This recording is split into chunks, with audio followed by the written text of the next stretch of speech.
It is probably best to start from when I joined NSPPD in August 2024. On June 22nd, 2024, I was diagnosed with subarachnoid hemorrhage. That long name simply means ruptured brain aneurysm, which is a medical emergency. There are several statistics out there on its outcome. It is stated that about 10 to 15% will die before reaching the hospital and within 24 hours. Another 40% will die even if they make it to the hospital and within 1 month. It is stated that another 3 out of those who survive will suffer disability of one form or the other.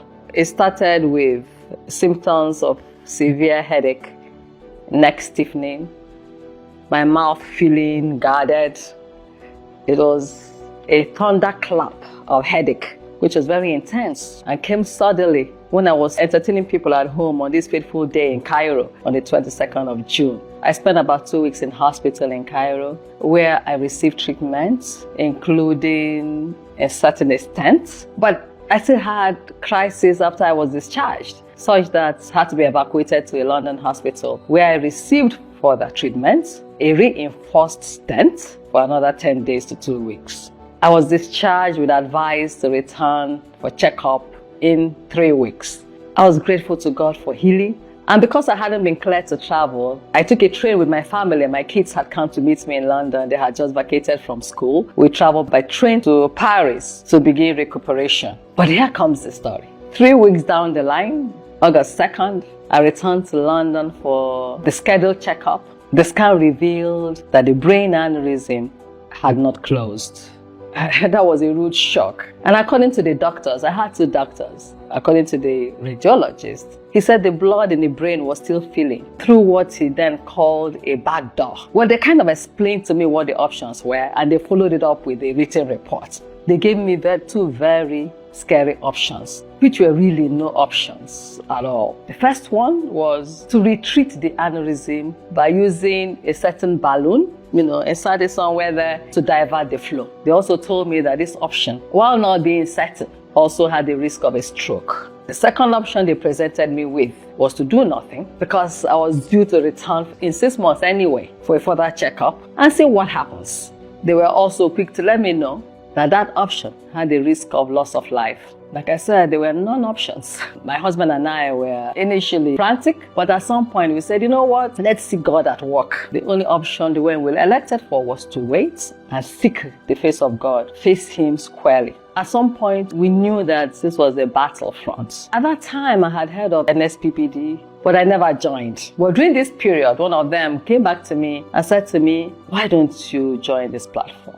So I joined NSPPD fervently, wholeheartedly on Monday, August 5. At this point, I was acutely mindful that God had shown Himself strong all through the ailments that was still alive. But the fear that I was facing at that time was palpable. It was crowned with sleepless nights by virtue of the options that I had or the risks that had been presented to me. So August 6th, Pastor Jerry spoke of peripheral artery disease. Peripheral artery disease. And that is what I hear.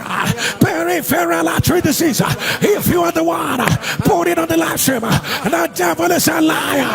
I announce, let it be reversed. And the root of negativity drying up. You see that root of negativity. You see the root. You see the root. I command, let them dry up. I have a lot of these things written down because, like I said, with a lot of time on my hands, I was tuned in every day. I was still praying for a distinct prophecy, a distinct mention about brain aneurysm. And then came September 5, and there was a testimony of a Ronke in the UK who testified that the brain aneurysm was reversed. That testimony and the associated debrief. I hear the Lord reversing every brain aneurysm, brain aneurysm, brain aneurysm. If you're the one, put it on the live stream. By the power that raised Jesus from the dead, I command, let it be reversed right now. That came with it was it for me. It was the evidence that I needed. I tapped into her testimony and ran with it. The following day, which was September 6th, the prophecy was, you will not die. It is settled. what you are afraid of will not happen. You will not die, you will not die. You will not die. It is settled.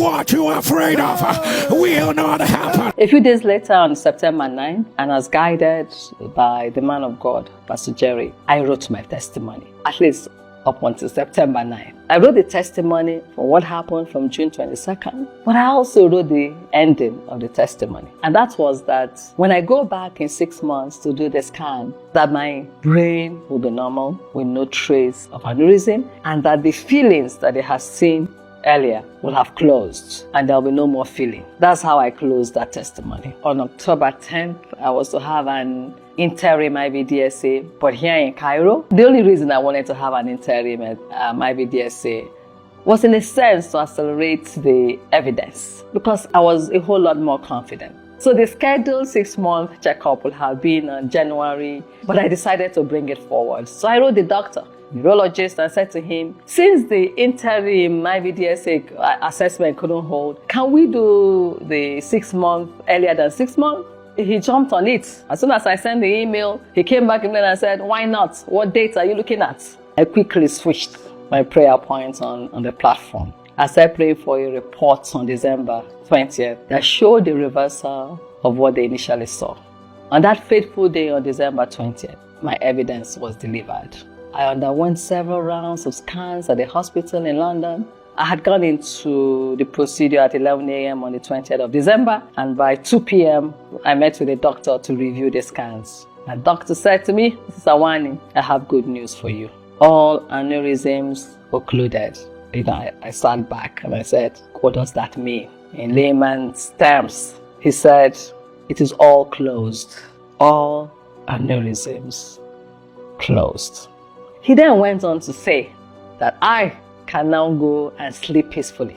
You too, Mrs. Awani. And so you can imagine what will have kept even a doctor awake for 6 months, carrying a burden for somebody else. And the pastor will ask, how would you celebrate? I was numb. Numbness in awe of God. I still am numb by this God, why he elected to have mercy upon me. My sister and I ran into the car, went to the hotel where my kids were, and all we could do was burst into songs. This is an acknowledgement of how this platform helped me on this faith journey. I needed to overcome fear. I needed the encouragement of the word. I needed faith. This testimony is coming very late, actually. It's almost a year. The one thing I knew was that I needed this platform to fulfill my promise and my vow to God. And that was to share it to the ends of the earth. And I do so today with an immense heart of gratitude and thanksgiving. Thank you, Pastor Jerry. I cannot thank you enough for this commission. The oil on your head will only continue to increase, and may our good Lord bless you beyond measure. What God cannot do does not exist.